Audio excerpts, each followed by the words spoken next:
namanya rezeki nggak akan kemana, Pak. Akhirnya saya ya menjadi salah satu pegawai yang mendapatkan penghargaan direksi ya dalam bentuk sekolah pascasarjana. Waktu itu ya sudah, saya memutuskan untuk memilih riset di negeri Sakura.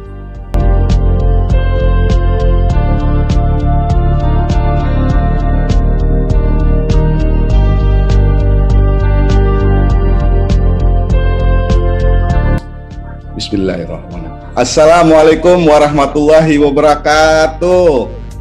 Waalaikumsalam warahmatullahi wabarakatuh. Alhamdulillah, hari ini hari Kamis tanggal 1 Juli 2021. Setelah saya kemarin dari UP2B Ungaran, lanjut ke UP2B Jatim, lanjut ke unit transmisi Jawa Timur dan Bali. Nah, sebelum ke Jakarta, saya ke Malang dulu nih ceritanya. Luar biasa. Nah, ya. Mau muter ketemu, terus, Pak ya. Muter terus, tapi tetap prokes. Ya. Jadi aman, Pak, virtual. Aman, karena virtual tetap prokes, harus banyak minum. Ya, betul. Nah, berikut ini sahabat saya, temen sangat lama ya, baru ketemu lagi di virtual ini, sosok manajer UPT Malang, Mas Henry. Sehat, Pak. Alhamdulillah. Jadi posisi di mana, Mas? Saya jam segini sudah di kantor, Pak. Masya Allah. Kantor Karanglo. Baik, lagi di kantor. Maaf nih pagi-pagi ya, mungkin sebelum aktivitas Mas Henry lanjut, saya culik dulu nih ceritanya pagi-pagi nih, Mas. Iya. Iya, Pak, siap. Nah, oke, baik. Mengenal lebih jauh lagi sosok manajer milenial ini, berikut saya tampilkan biodata dari sosok Henry Boy ini.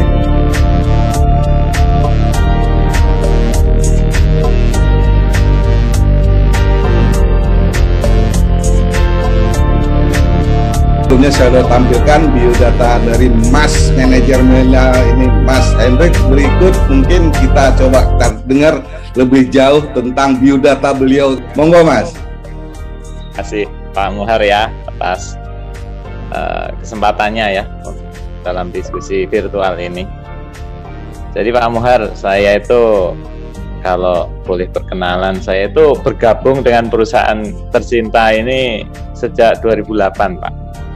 2008, tepatnya bulan Agustus 2008. Nah, saya pertama kali bergabung itu di Jawa Barat, Pak. Kalau Bapak ingat dulu kan ada organisasi Region Jawa Barat ya. Nah, itu saya pertama kali bergabung di sana, di bidang operasi sistem. Nah, saya banyak belajar lah di bidang operasi sistem. Walaupun tidak begitu lama, Pak, saya sekitar 1 tahun di bidang operasi sistem itu, ya tugasnya membantu teman-teman dispatcher untuk melakukan ya kajian maupun ya mereview SOP pengoperasian Gardindo, SOP pemulihan, membantu mendesain defense scheme. Ya, itu kerjaan-kerjaan sehari-hari yang bagi diri saya juga membuat diri saya menjadi semakin berkembang ya. Di sana saya banyak belajar mengenai operasi sistem. Nah, cuma di 2009 itu saya mendapatkan penugasan baru ke bidang pemeliharaan. Nah, saya ini Pak, di Bandung itu singkat kata itu ya cukup lama ya, 12 tahun. Tapi sebetulnya walaupun di Bandung 12 tahun, saya pindah-pindah, Pak. Pindah-pindah. Jadi setahun di operasi sistem, kemudian 2 tahun berikutnya, maksud saya tahun kedua dan tahun ketiga itu di bidang pemeliharaan. Nah, di sana saya banyak belajar mengenai asesmen dan diagnosa peralatan. Dulu sekitar tahun 2009 ya, peralatan-peralatan uji di lapangan ya, yang namanya tangan delta ya, DGE, kemudian SFRA, itu relatif baru ya waktu itu bagi teman-teman di lapangan ya. Ya sehingga saya di sana ya selain belajar ya sekaligus ya bantu-bantu ini sharing ke teman-teman ya di lapangan ketika ada masalah dari teknik pengujian maupun termasuk dari sisi investigasi peralatan ketika ada masalah ya. Sehingga di sana saya di pemeliharaan itu selain di office saya juga banyak terjun di lapangan selama 2 tahun. Nah itu pengalaman yang menurut saya ya sangat bagus untuk pengembangan diri saya.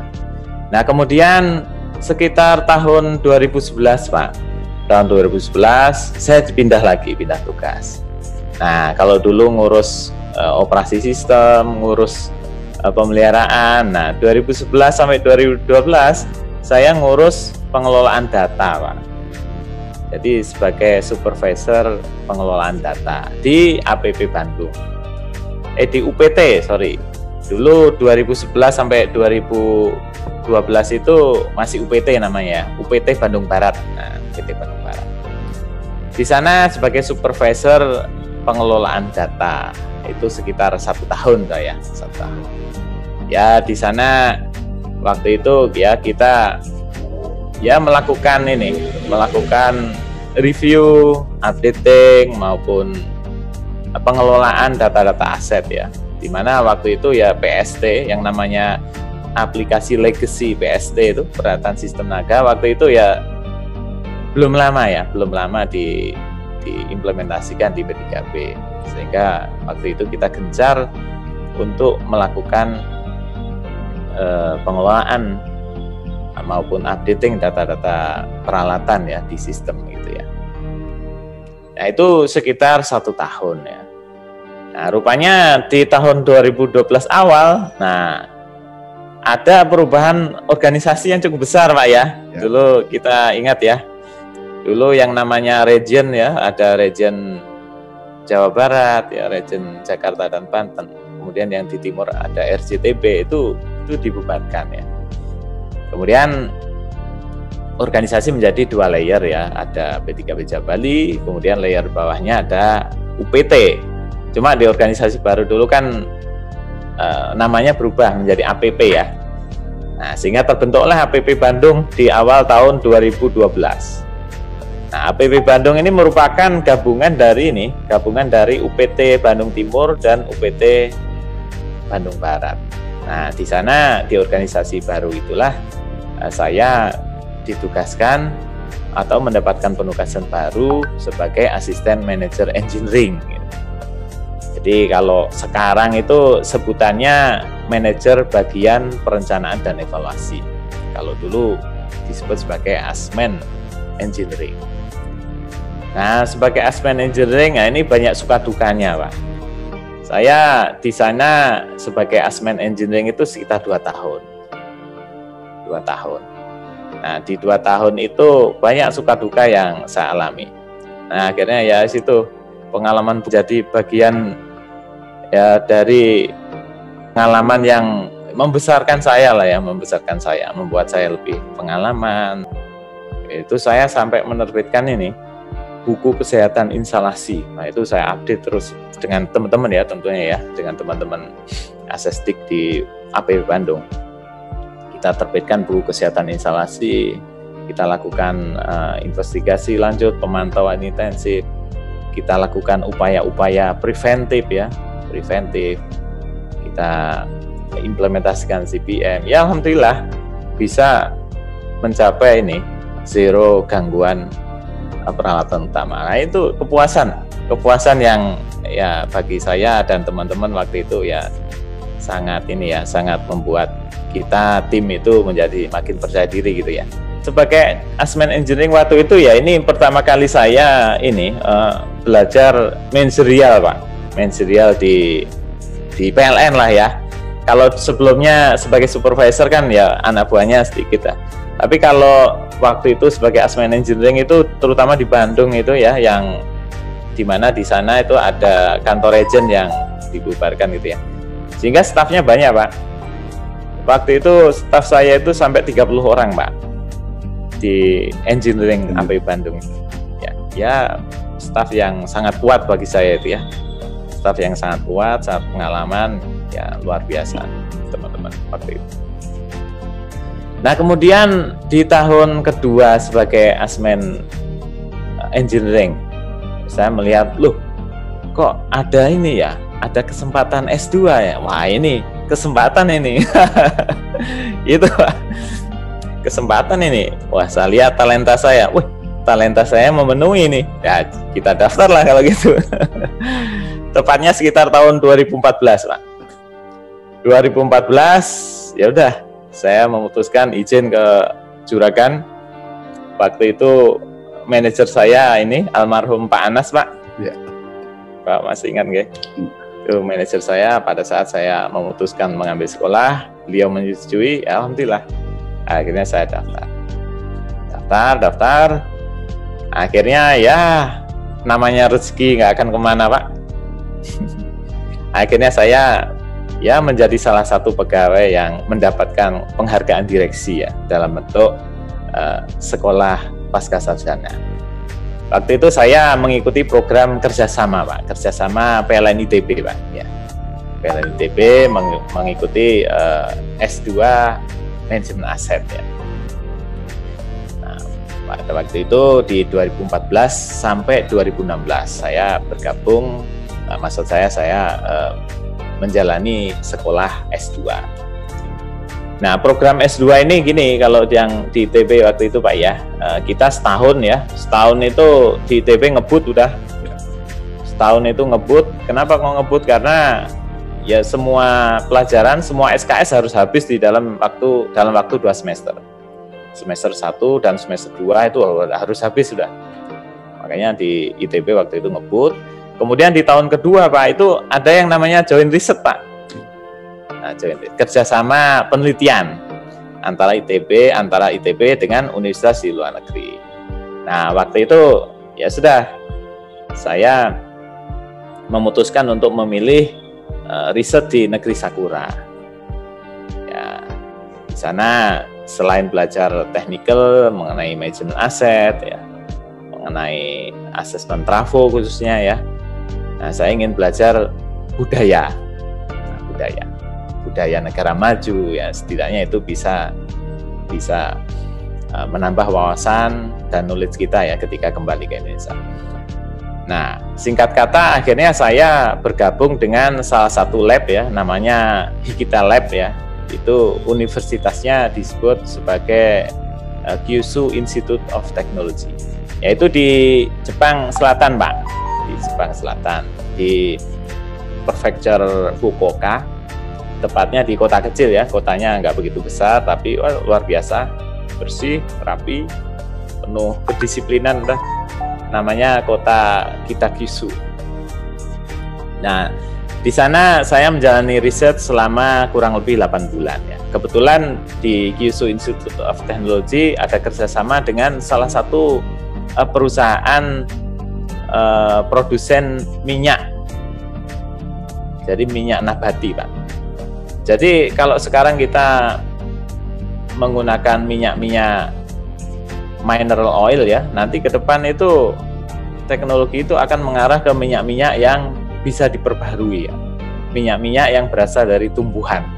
Dan itu diterapkan menjadi salah satu teknologi atau salah satu isolasi di dalam peralatan tegangan tinggi. Nah, di sana saya bergabung dengan itu, Pak, bergabung dengan penelitian salah satu produsen Jepang dengan universitas atau Kyushu Institute of Technology. Nah, saya itu waktu itu mempelajari mengenai ya karakteristik minyak tersebut. Bagaimana karakteristik minyak tersebut ketika diterapkan di dalam peralatan sistem tenaga. Nah, itu alhamdulillah saya bisa menyelesaikan 8 bulan itu udah selesai semua. Dan sampai bukunya itu, Pak. Sampai bukunya, sampai paper seminarnya udah selesai. Pulang ke ITB tinggal ujian aja, pulang ke Indonesia tinggal ujian aja. Nah, akhirnya saya 2016 itu selesai dan kembali ke PLN, Pak. Ya, begitu kembali ke PLN ternyata balik lagi ke Bandung, Pak. Balik lagi ke Bandung. Sama, kantornya sama dengan kantor APP dulu ya. Tapi organisasinya beda. Orang-orangnya juga beda. Orang-orangnya beda. Nah, saya kembali ke tempat yang lama, gedungnya sama, tapi organisasinya beda. Waktu 2016 di Cikereleng itu sudah menjadi unit induk transmisi Jawa bagian tengah. Nah, di sana waktu itu GM-nya Pak Edwin Nugraha Putra, kemudian SRM-nya Pak Kosasih, Pak. Nah, saya akhirnya ditempatkan di staf Renus, Pak, perencanaan perusahaan di bawahnya Pak Denden, Pak. Waktu itu MSP-nya Pak Denden. Nah, di staf Renus itu saya kurang lebih setahun, Pak. Kurang lebih setahun. Ya, saya selain membantu masalah Renus, saya juga ya ditugaskan ke samping juga membantu permasalahan engineering gitu ya. Di engineering juga di Renus ya. Selama setahun. Terus kemudian sekitar tahun 2017 saya mendapatkan penugasan baru sebagai MSP Engineering atau Manager Engineering dari 2017 sampai 2019, sekitar 2 tahun. Manager Engineering. Kemudian di 2019 baru saya mendapatkan penugasan di UPT, Pak. Di UPT Probolinggo. Wah. Di UPT Probolinggo ini juga penuh suka duka juga ini, Pak. Penuh apa ya? Penuh dak-dikduk juga ini, Pak ya. Karena di sana itu kan ada 2 gitet ya, ada 2 gitet yang krusial di Jawa Bali itu, Pak. Yang namanya gitet Python sama gitet Grati itu udah inilah. Udah termasuk gajah-gajahnya di sistem Jawa Bali. Ditambah lagi masalah-masalah sosial di sana ya, di jalur-jalur sutetnya itu menjadi tantangan tersendiri di sana. Juga pasokan ke Bali itu, wah, di sana kalau udah bicara pasokan ke Bali itu, wah, dimonitor terus, Pak. Saya pusat, Pak. PLN pusat udah monitor terus pasokan Bali. Nah, di sana alhamdulillah ya dengan suka duka, dengan kekompakan tim di UPT Probolinggo ya alhamdulillah saya bisa melaluinya, Pak. Ya tentu atas doa teman-teman semua, doa keluarga.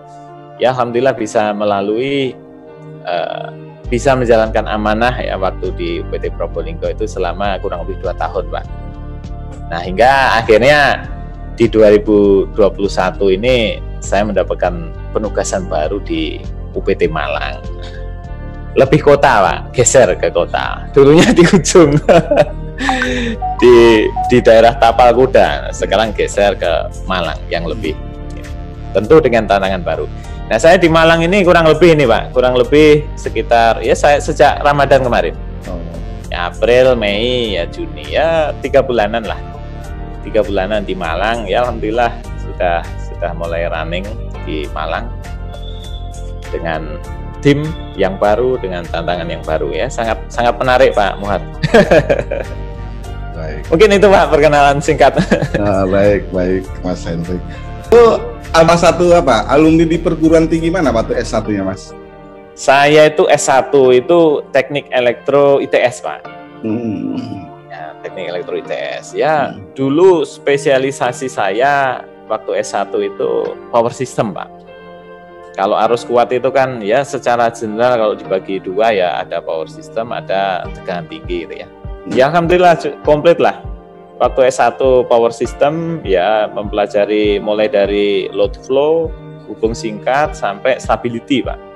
Nah, kebetulan saya final projectnya power system dynamic ya. Studi mengenai stability dinamik di Jawa Bali ya. Kemudian di S2 saya ambilnya tegangan tinggi, Pak. Nah, tepatnya kalau tesisnya ya terkait dengan diagnosa trafo ya, Ya. Waktu masuk ITS emang udah punya bayangan saya akan ke PLN atau gimana, Mas?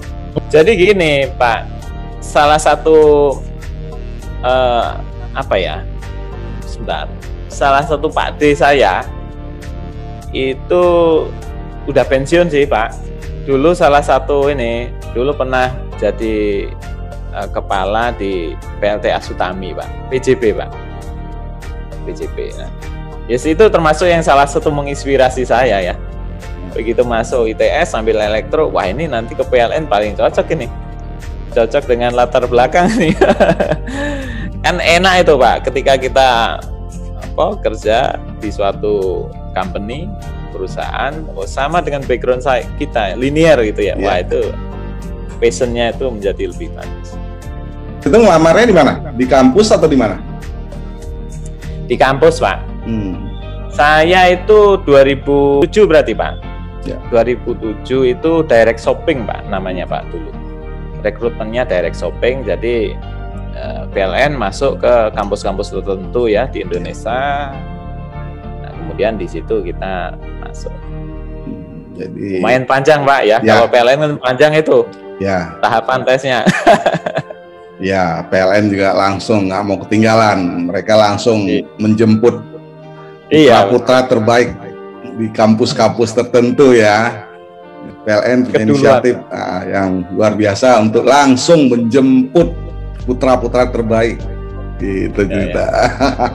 Sekarang kita coba ke Malang. Jadi 3 bulan yang lalu Mas Hendrik bergabung di PT Malang ya. Gimana? Setelah dari desa Purbolinggo, istilah di ujung masuk ke agak kota Malang. Gimana suasana di sana, Pak? Ya, tentu inilah ya, tentu dari sisi ini ya, kehidupan ini tentu ini ya menjadi lebih ini ya, berbeda lah dari sisi fasilitas. Cuma kalau culture-nya tentu tiap daerah itu punya keunggulan sendiri-sendiri, Pak.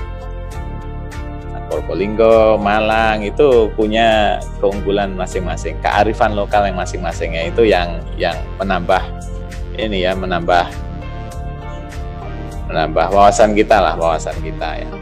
Culture budaya kerjanya juga berbeda gitu ya, berbeda. Ya. Kalau di Probolinggo kebanyakan pegawainya kan orang ini ya, orang luar Probolinggo gitu ya, gitu. Sehingga kegiatan-kegiatan di luar kantor, maksud saya kegiatan-kegiatan non dinas yang diselenggarakan di kantor itu di sana lebih mudah gitu ya. Kalau di Malang kan kebanyakan pegawai-pegawainya ya dari sekitar sini gitu ya, dari sekitar sini. Ya ada yang dari luar tapi nggak sebanyak yang di Probolinggo. Kalau secara semangat dan kekompakan saya kira juga ini sama bagus lah antara Probolinggo sama Malang ya. Itu sama-sama bagus. Dari sisi tantangan technical tentu berbeda lah. Kalau di Probolinggo itu paling KTT-nya sekitar Pasuruan aja gitu ya. Sekitar daerah Bangil, Pasuruan itu ada beberapa KTT lah. Ada 2 KTT aja di sana. Nah, kalau di Malang lebih banyak gitu ya. Tapi kalau di Probo ada pasokan Bali, ada Gitet, Python, Gitet Rian. Nah, di sini ada mbahnya Gitet ya, bapaknya Python. Krian maksudnya. Krian ini termasuk Gitet generasi lama yang perlu perhatian, Pak. Dan jumlah KTT-nya banyak di sini, Pak. Mojokerto, Malang, semua LTG ada KTT-nya di sini. Krian itu banyak KTT. Dimana sekarang itu kan ya tuntutan pelanggan terhadap pelayanan PLN kan makin meningkat ya. Itu yang menjadi tantangan baru. Kalau dulu selama listrik nggak mati, udah jempol gitu, Pak ya. Sekarang nggak cukup itu, Pak, nggak cukup. Listrik menyala saja itu nggak cukup. Menyala dan kualitasnya bagus. Tidak boleh ada ketegangan. Nah, itu tidak boleh ada kedip tegangan. Gimana caranya supaya penyebab gangguan itu bisa diminimalisir gitu, sehingga nggak terjadi reclose gitu ya. Apalagi trap ya, jangan sampai gitu ya. Reclose saja nggak boleh gitu ya. Kenapa nggak boleh? Karena ya menyebabkan dip tegangan. Nah, konsumen-konsumen tertentu itu memiliki karakteristik beban yang sensitif ya terhadap dip tegangan. Ya, sehingga memang kita PLN ini terus meningkatkan performanya, dalam hal ini adalah untuk meningkatkan kualitas daya listrik, Pak. Di masa-masa pandemi ini, kalau di UPT Malang kan ada 3 ULTG ya? Ya, betul. Ya. Nah, gimana Mas untuk saat ini, gimana suasana nasional gimana? Memang pandemi ini ya menjadi tantangan tersendiri, Pak ya, dalam arti kita manajemen itu memastikan bagaimana selain memastikan kinerja ya terpenuhi, tercapai ya, itu juga harus memastikan personilnya itu selalu dalam kondisi sehat ya. Nah, ini yang menjadi tantangan. Nah, di sini kita terapkan, Pak ya. Sekarang kan pandemi ini kan mulai manas ini, Pak ya, mulai manas lagi, apalagi hadirnya varian baru ini ya. Ya. COVID dengan varian baru ini menjadi concern tersendiri ya. Sehingga kita terapkan pola WFH-WFO ya. Pola WFO 25% ya, terutama untuk pegawai yang non-kritikal ya. Nah, kalau ULTG sama GI ini kan ini termasuk pegawai-pegawai yang kritikal lah ya, karena teman-teman ini memastikan kondisi peralatan selalu siap gitu ya. Nah, maka kita ini Pak, kita terapkan protokol ya untuk teman-teman, kita lakukan testing rutin ya ke teman-teman. Ya, kita kasih ini Pak, suplemen juga ini Pak, suplemen. Nah, kalau salah satu suplemen yang bagus kan ya vitamin atau madu, ini kita support ke teman-teman ya, supaya itu bisa meningkatkan imun teman-teman ya. Selain itu juga volume kerjaan juga kita atur supaya teman-teman di lapangan itu tidak sampai kecapean gitu Pak, tidak sampai kecapean. Sehingga harapannya teman-teman ini bisa tetap dalam kondisi sehat dan perusahaan kita atau pelayanan ke pelanggan ini tetap bisa berjalan dengan baik. Nah, itu yang kita harapkan, Pak. Saya lihat tadi foto gedung PDKB itu diresmikan oleh Pak GM Suroso tahun 2018. Gimana teman-teman PDKB di sana? Karena kan emang perlu gedung kan, karena alat-alatnya itu memang harus ditata sedemikian rupa ya. Gimana Mas suasana teman-teman PDKB itu? Ya, alhamdulillah 2018 itu gedung PDKB Malang itu udah terlaunching ya, diresmikan oleh Pak GM ya, dengan desain yang standardized Pak ya, dengan desain yang terstandarisasi, mulai bagaimana penempatan peralatan-peralatan PDKB, stick isolasi, terus bagaimana menjaga kondisi lingkungan di gudang alat kerja. Nah, itu semua tertata dengan baik sini ya. Dan alhamdulillah hari ini teman-teman PDKB dalam kondisi yang sehat ya, sehat-sehat semua. Dan di sini komandannya PDKB Pak Adi Laksono, Pak. Ya, tahu. Saya yakin Bapak kenal juga ya. Adi Laksono dari di Region ya. Zaman Region itu.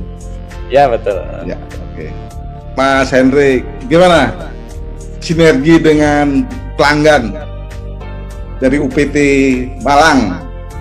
Ya. Khususnya UP3 ya. Ada berapa UP3 ya? Ada 5 Pak. Ya. Jadi kita bersinergi ya dengan UP3 itu. Kita punya grupnya Pak. Punya grup Forkom khusus, manajer UPT, manajer UP2B, manajer UP3. Se-Jawa Timur, Pak. Se-Jawa Timur. Sehingga semua informasi itu bisa kita komunikasikan dengan dengan mudah, dengan cepat.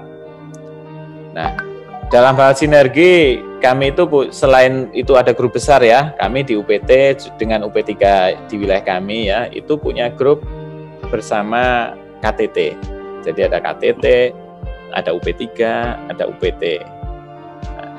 Nah itu kalau di sini bisa dilakukan ini komunikasi terkait pelayanan ya, terkait tegangan, misalnya tegangan drop. Nah itu bisa kita bisa kita tangani secepat mungkin. Nah selain itu dalam hal sosialisasi layang-layang, nah itu kita bersinergi juga. Karena di masa pandemi ini kan salah satu potensi gangguan eksternal ya yang perlu kita mitigasi itu adalah layang-layang dan balon udara, Pak. Nah ini terutama kalau nanti bentar lagi ini sudah masuk musim kemarau, itu jumlahnya banyak sekali Pak nanti pemainnya ya. Nah maka dari itu untuk meningkatkan efektivitas ya kami bersinergi dengan teman-teman UP3. Karena kami kepentingannya sama ya, dalam rangka untuk menjaga pelayanan. Sehingga mulai dari komunikasi dengan aparat, kemudian kegiatan sweeping ke lapangan, nah itu kita lakukan secara sinergi Pak. Saling melengkapi, intinya gitulah, saling melengkapi supaya ya lebih ringan lah kerjaan yang banyak ini bisa menjadi lebih ringan karena bareng-bareng.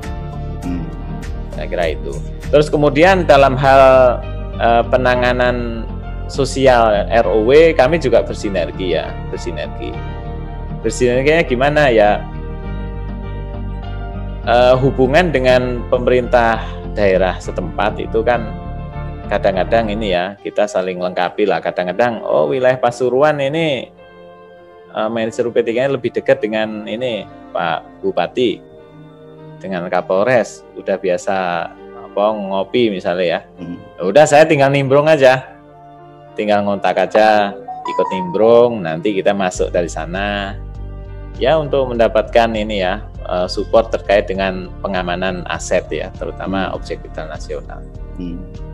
Kira-kira seperti itu Pak pola-pola sinergi kita ya dengan UP3. Dan pada beberapa kesempatan kita UPT itu juga ini Pak, juga membangun komunikasi dengan UP3 dalam arti ya kira-kira masukan-masukan. Kalau UP3 kan customer kami Pak ya. Iya, betul. Secara flow kan mereka adalah customer transmisi ya. Makanya pada beberapa kesempatan ya kita minta masukan kepada manajer ULP atau UP3 ya terkait dengan pelayanan transmisi. Misalnya info-info terkait di mana saja ini di trafo Blimbing misalnya, di GI Blimbing, trafo mana saja yang menyuplai konsumen penting. Nah itu kita komunikasikan Pak. Nah, supaya itu menjadi catatan bagi kami, catatan bagi petugas Jargi dalam hal untuk peningkatan pelayanan. Masa-masa pandemi ini olahraga masih jalan nggak nih? Tenis gimana tenis? Wis. Ya. Ya. Tenis ini kita rutin Pak. Dengan protokol ya, dengan protokol kita rutin karena ini outdoor ya, ini tiap minggu kita 3 kali rutin Pak. Saya setiap hari Senin, Rabu dan Kamis itu jam 6 sudah di kantor Pak. Jam 6 di lapangan maksudnya. Yeah. Jam 6 sampai jam 7 maksimal dah. Yeah. Jam 7 itu udah ngeringkan badan, kemudian mandi. Jam 7:30 tepat udah duduk di kursi kerja. Yaitu salah satu ikhtiar kita lah Pak, bagaimana untuk menjaga ketahanan tubuh. Ya semoga kita semua tetap dalam kondisi yang sehat Pak. Pak Suroso diajak nggak itu?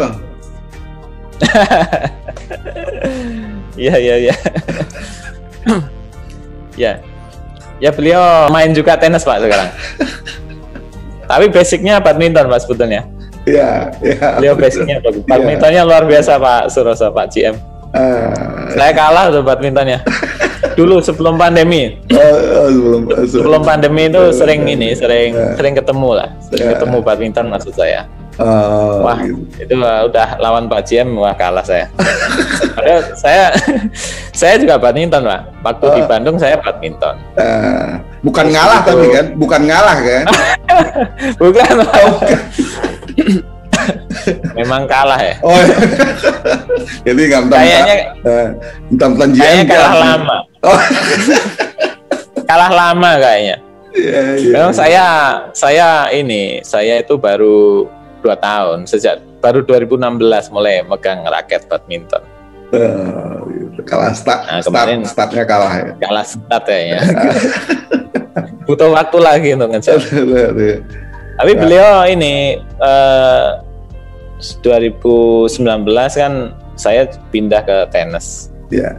Nah beliau juga sekarang tenis juga sih beliau. Nah, saya ingat lapangan tenis mana waktu itu diresmi? Kan waktu itu lapangan tenis UPT mana? Iya. Probolinggo, Pak. Makanya saya ingat. Iya. Lapangan Bayuangga. Nah, saya ingat itu ada yang lapor ke saya, ada ya, ingat saya, ada Pak Jiem di situ main kan, maka saya tahu persis. Iya. Pariwisata di Malang kemana sih Mas? Walaupun mungkin sekarang belum bisa ya. Mungkin atau datang kemana? Kalau pariwisata di Malang gimana? Wah, pariwisata Malang udah tempatnya, Pak. Kalau ke utara dikit ke Batu udah banyak.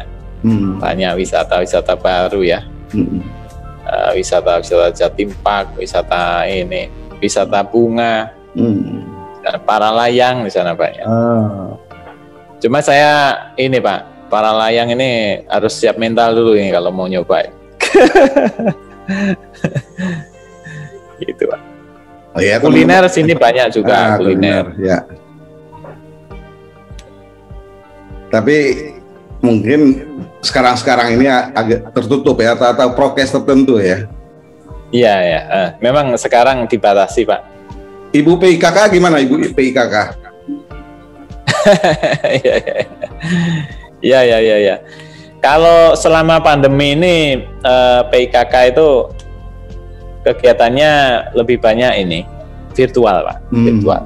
Ya dalam rangka untuk meminimalisir risiko lah ya. Resiko selama pandemi ini. Cuma kalau sebelum pandemi ya kegiatannya banyak Pak. Mulai dari terlibat dalam kegiatan CSR gitu ya. CSR itu kita libatkan.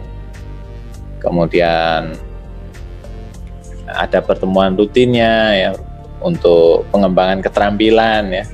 Ada studi bandingnya ke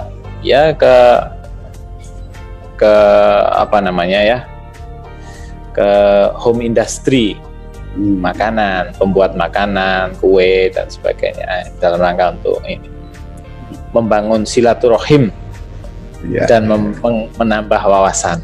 Baik. Terakhir sedikit lagi kita ulang sedikit tentang S2 tadi.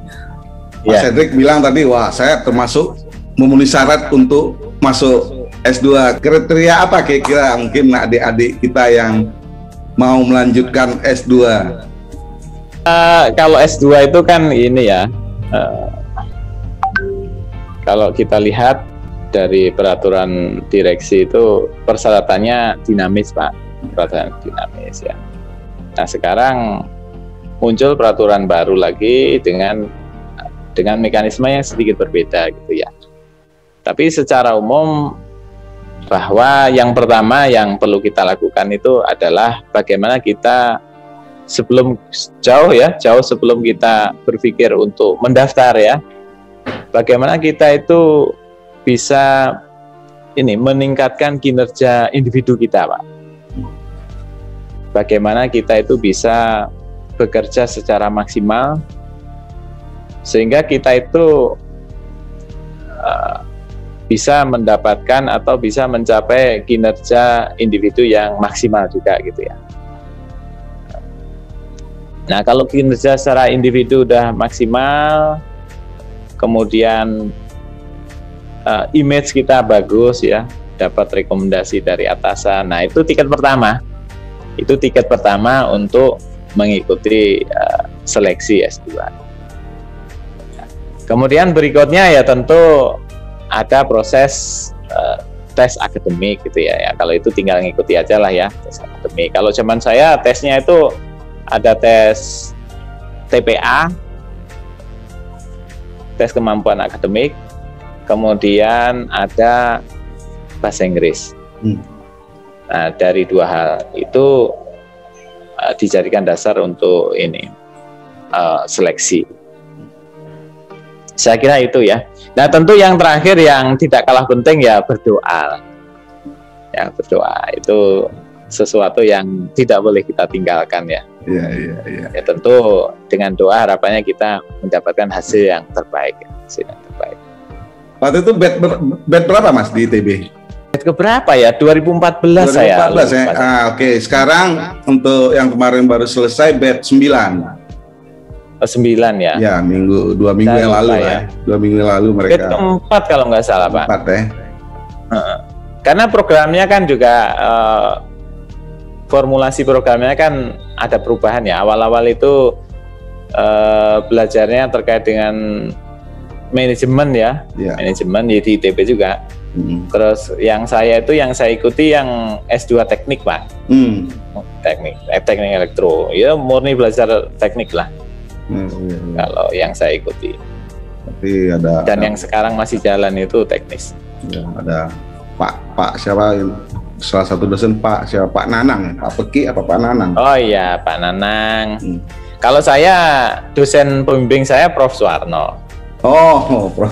Ya. Prof Suwarno pembimbing pertama, pembimbing keduanya Dr. Umar Khayyam. Beliau baik lah, beliau baik sekali. Iya.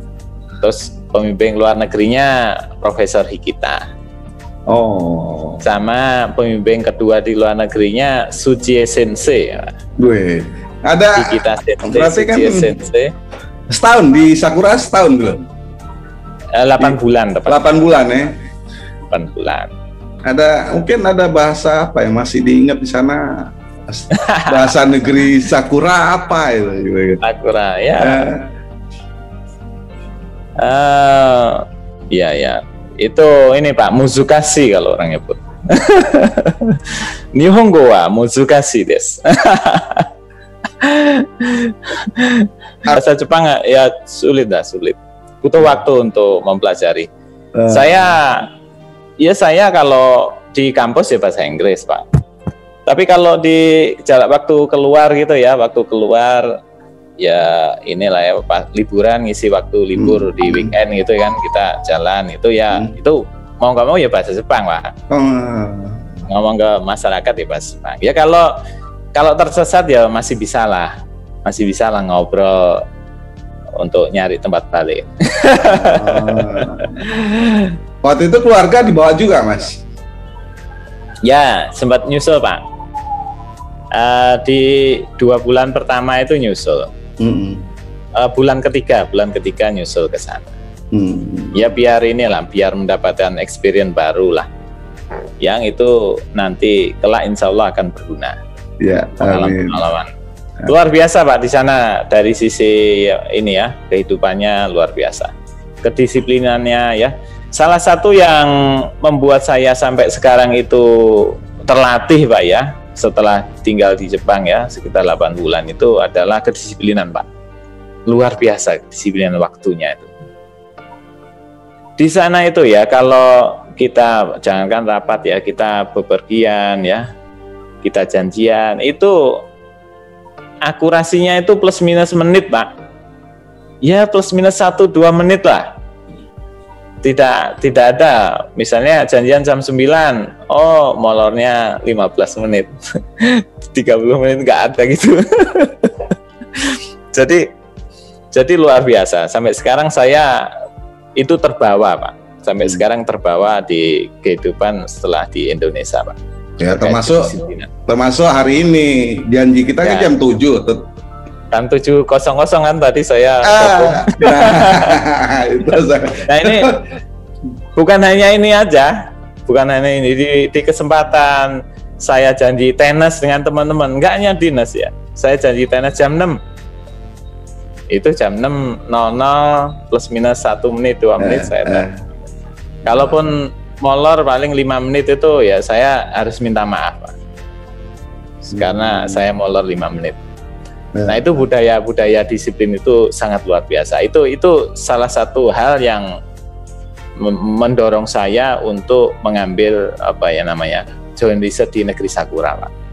Karena dari awal memang itu budaya di sana bagus dari sisi. Ya. Baik, Mas Henrik, di akhir seksi silaturahim virtual ini ada apa dari unit transmisi Jawa Timur dan Bali? Ya Pak, salah satu ini yang menjadi ciri khas ya di unit Indo atau UIT JPM ini, Pak, program budayanya ya. Jadi kita punya program budaya PLN 23 itu taktis, Pak. Transmisi aksi tanpa kritis. Nah, itu unik itu, Pak, unik. Nah, itu apa itu? Itu bagaimana kita itu membangun budaya atau membangun keterlibatan ya, tidak hanya pegawai teknis, Pak, tapi non teknis ya, untuk memastikan agar transmisi kita itu tanpa kritis.